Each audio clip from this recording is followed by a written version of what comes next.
अस्सलाम वालेकुम। बजट आ चुका है और बजट के अंदर आम आदमी को क्या मिला है, सिर्फ इसके ऊपर बात करेंगे क्योंकि बजट के अंदर आम आदमी की काम की बड़ी कम चीजें होती हैं। आपको सिर्फ वही बताऊंगा, बाकी आम आदमी को इस चीज से कोई गर्ज नहीं होता कि जी जीडीपी इतनी बढ़ गई, ये फलां इतना बजट हो गया, फलां उतना बजट हो गया। उस गरीब को ये बात समझ ही नहीं आती कि ये इतने अरबों, जी 700 अरब उसके लिए, 900 अरब उसके लिए, 98 अरब उसके लिए। तो आम बंदे को तो ये अरबों की सिर्फ आवाज भी नहीं आती।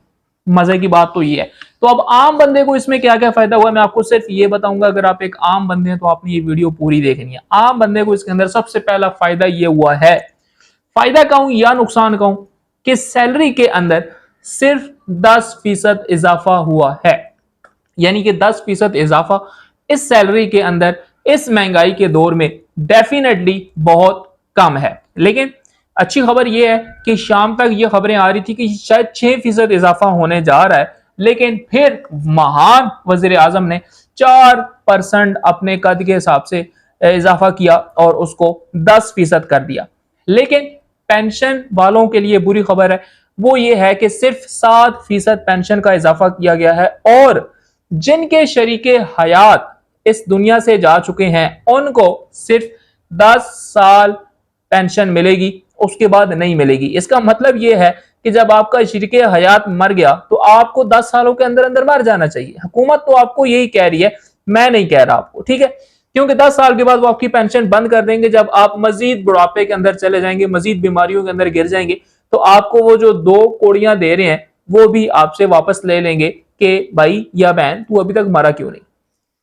नाज़रीन, सबसे पहली खबर तो ये होगी कि सैलरी के अंदर 10% और पेंशन के अंदर 7% इजाफा किया गया है, लेकिन साथ एक डिस्पैरिटी अलाउंस 30% सैलरीज के अंदर ऐड किया जाएगा। इससे उम्मीद ये की जा सकती है कि कुछ सैलरी पर्संस को सुख का सांस आ सकता है। उसके अलावा नाज़रीन, सालाना 12 लाख, 6 लाख से 12 लाख के दरमियान कमाने वाले 1% टैक्स देंगे। इसी तरह 12 लाख से 22 लाख वाले भी 12,000 की जगह 6,000 उनका टैक्स काटा जाएगा। यानी कि टैक्स को थोड़ा सा सैलरी पर्सन से कम किया गया है, जो कि अच्छी खबर है। पहले ये 2.5% था, अब इसको 1% कर दिया गया है। तो अगर आपकी सैलरी महीने साल की जो है वो महीने की कहा निकल गया, साल की अगर आपकी सैलरी जो है वो 12 लाख बनती है या 6 लाख से 12 लाख के दरमियान बनती है, तो आपको 1% उसका हुकूमत को देना पड़ेगा। उसके अलावा आम बंदे का दूसरा जो सबसे नौकरी के अलावा जो सबसे करीब वाला प्रोफेशन होता है वो होता है प्रॉपर्टी डीलिंग। अब प्रॉपर्टी वालों को भी कहीं ना कहीं थोड़ा सा रिलीफ मिला है। प्रॉपर्टी वालों को रिलीफ ये मिला है कि उनका जो टैक्स पहले 4% था या 4.5% था, उसको अब 2% कर दिया गया है।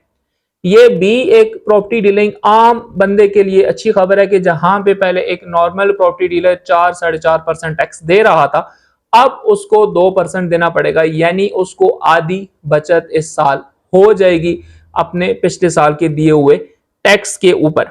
उसके अलावा नाज़रीन, अब आप आम बंदा ये देखता है कि अच्छा चलो बजट आ जाएगा, मेरी इतनी तनख्वाह बढ़ जाएगी, इतना जो है वो टैक्स मुझसे कम काटना शुरू हो जाएगा मेरी तनख्वाह में से, तो इसके अलावा क्या होगा। यानी कि ये जो मेरे मोहल्ले में गली पक्की नहीं है, या जो रोड पक्का नहीं है, या जो ये मसला है वो मसला है, तो ये जो तरक्याती काम है ये कब होंगे, इनका क्या होगा।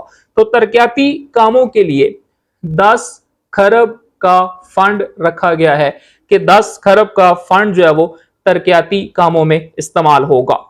उसके अलावा दिफाई बजट, देखें हमारा पड़ोसी थोड़ा सा अकल से पैदल है, तो उसके लिए दिफाई बजट तो हमारा बड़ा जरूरी है, इस बात के ऊपर कोई शक नहीं है। और अब हमारा जो दिफाई बजट है वो पिछले साल की निस्बत 20% ज्यादा रखा गया है।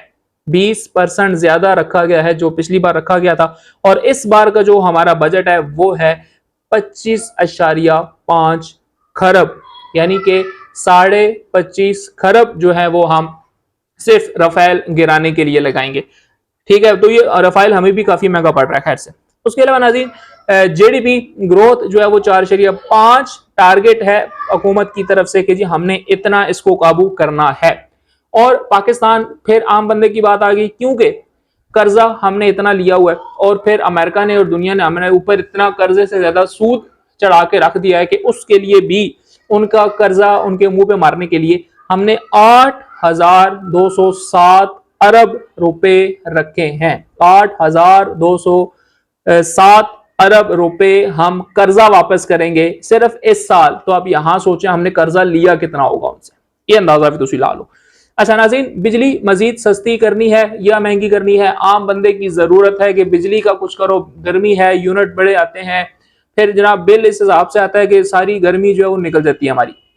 तो बिजली के ऊपर सब्सिडी देने के लिए 1186 अरब यानी कि 1186 अरब बिजली के ऊपर सब्सिडी रखी गई है, जिससे ये मैं कह सकता हूं कि शायद कुछ रिलीफ आवाम को मजीद बिजली के ऊपर मिल सकता है।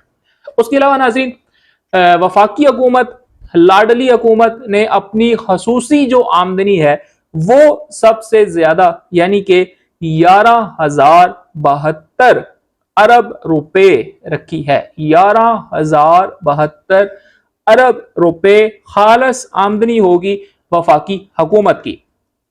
अब आम बंदे के लिए एक चीज और बड़ी जरूरी है कि आम बंदा क्या करेगा, फकीर बनेगा या कुछ इज्जत की दो रोटी कमाएगा, अपने बच्चों को पढ़ाएगा। अब इस चीज का अंदाजा यहां से लगाएं कि बेनजीर इनकम सपोर्ट का जो बजट है और दूसरी तरफ आपका जो तालीम का बजट है उसके अंदर इतना ज्यादा फर्क है कि जिसका कोई अंदाजा भी आप नहीं लगा सकते।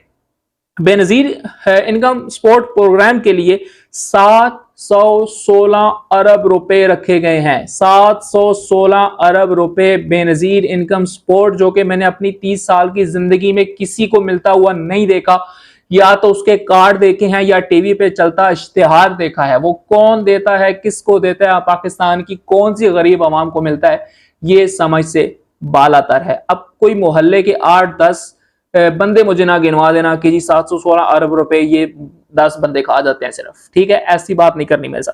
अब इसके साथ जो मैंने तालीम को कंपेयर किया, तो तालीम को इसलिए कंपेयर किया कि तालीम के लिए एक तरफ 716 अरब रुपए बेनजीर इनकम सपोर्ट प्रोग्राम, 716 अरब, और दूसरी तरफ तालीम के लिए सिर्फ 18 अरब रुपए रखे गए हैं। आप अगर पढ़ गए तो आप हिसाब मांगेंगे ना कि 716 अरब रुपया कहां गया।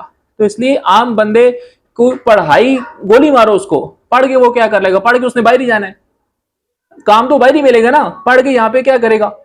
यहाँ पे भी तो उसने पढ़ के कुछ नहीं करना, हमें गालियां देनी है। तो इससे बेहतर क्या है कि 716 अरब रुपए और 2,500 रुपया 3,000 रुपया एक बंदे को दे दो, ऊपर वाले विच कर जाओ। इसमें से 16 अरब भी आवाम को नहीं मिलने, ऊपर से जो 700 अरब है ये किसी छोटे आसम की जेब में चला जाएगा। ये मैं उस आसम की बात कर रहा हूँ जिसकी 485 करोड़ की जो है वो सिंध में कुछ करप्शन निकल रही थी। अच्छा, गलत नहीं लेना मेरी बात का मतलब। उसके अलावा नाज़रीन, डैम्स का बड़ा मसला है पाकिस्तान के अंदर। तो 2 डैम्स के लिए 67 अरब 67 अरब रुपए रखे गए हैं। इसके अलावा नाज़रीन, नेशनल हाईवे अथॉरिटी, रोड माशाल्लाह आम बंदा क्योंकि रोड के ऊपर चलता है तो आम बंदे के लिए रोड पहले ही इतनी सीधी है कि अब उसको मजीद हम थोड़ा सा सीधा करेंगे, और उसके लिए हमने 226 अरब 98 करोड़, ऑलमोस्ट आप इसको 227 अरब ही कर लेते, 202 करोड़ आपने यहां से बचा के क्या कर लेना है। तो 226 अरब 98 करोड़ रुपया एनएचए को मिलेगा। ऑलरेडी वो टूल टैक्स सुबह शाम बढ़ा रहे हैं, इतना बढ़ा रहे हैं जिसका अंदाजा कोई नहीं। उस पैसे की समझ नहीं आ रही कहां से जा रहा है, ऊपर से उनको 226 अरब 98 करोड़ रुपया और मिल गया है कि आप मजीद रोड का बेड़ा गर्क करें। इसके अलावा नाज़रीन, HEC हायर एजुकेशन कमीशन को भी 39 अरब और 48 करोड़ रुपया मिला है। HEC मजीद हमारी वैसे कोई यूनिवर्सिटी जो टॉप दुनिया की यूनिवर्सिटीज के अंदर नहीं आती, हमारा कोई नाम नहीं है किसी चीज के अंदर भी, लेकिन उसके बावजूद भी चले HEC को 39 अरब 48 करोड़ रुपया, 48 करोड़ तो एटलीस्ट यूनिवर्सिटीज पे लगा देंगे, 39 अरब की कोई गारंटी नहीं देता मैं। इसके अलावा नाज़रीन, एक और भी अच्छी खबर है, वो ये है कि जो डिसेबल पर्सन है, जो माजूर लोग हैं, आम बंदा जो कहीं क्लास 4 या किसी ऐसी सरकारी जगह पे जॉब कर रहा है जो कि डिसेबल है, तो उसको जो एक डिसेबल अलाउंस मिलता था 4,000 रुपया, उसको बढ़ाकर 6,000 कर दिया गया। यानी 2,000 उस बेचारे का वो बढ़ जाएगा, 10% तनख्वाह बढ़ जाएगी, कुछ डिस्पैरिटी अलाउंस उसको हो सकता है मिल जाए, तो कुछ कर करा के उसका ये एक साल उसको एक और मीठी जहर की चम्मच दी जाएगी ताकि वो हुकूमत के खिलाफ या महंगाई के खिलाफ एहतजाज ना करे। और वो थोड़ा सा और रह ले। तो आम बंदे को इस बजट के अंदर मैंने एक चीज और स्पेशल निकाली, मैंने कहा यार शायद कोई जो खाने पीने की चीजें हैं उसमें से कोई खबर निकल आए कि जी कुछ अच्छा हो रहा है या कुछ बुरा हो रहा है, लेकिन कुछ भी नहीं हुआ। हाँ, एक बात जरूर है कि ये बजट जो है वो पिछले बजट से 1345 बिलियन डॉलर जो है वो ज्यादा है, लेकिन 345 बिलियन आवाम को क्या पता ये क्या होता है, 1345 क्या है और बिलियन क्या है, आम बंदे को इस चीज के बारे में कोई नहीं पता। तो इसलिए ये है जी आपका 2025 और 26 का बजट, जो कि आज आपके एक नून लीग के वजीर ने असेंबली के अंदर बाकायदा पेश किया गया। और बड़ी हिम्मत की बात है कि इस बार जो है वो कानों में जो टूटियां लगा लेते थे वो टूटियां नहीं लगाई गई, क्योंकि इस बार असेंबली के अंदर सारे खाऊ हैं और जो इनको खाने से रोकता था वो जेल के अंदर है। ये है नाज़रीन बजट। अगर आप हमारे चैनल के ऊपर नए हैं और हमारे चैनल के ऊपर मजीद इस तरह की वीडियोस देखना चाहते हैं, अपडेट्स हासिल करना चाहते हैं और जुड़ने रहना चाहते हैं, तो हमारे चैनल को सब्सक्राइब करें। बहुत जल्द मिलेंगे इंशाल्लाह अपनी अगली वीडियो के साथ। तब तक के लिए अल्लाह।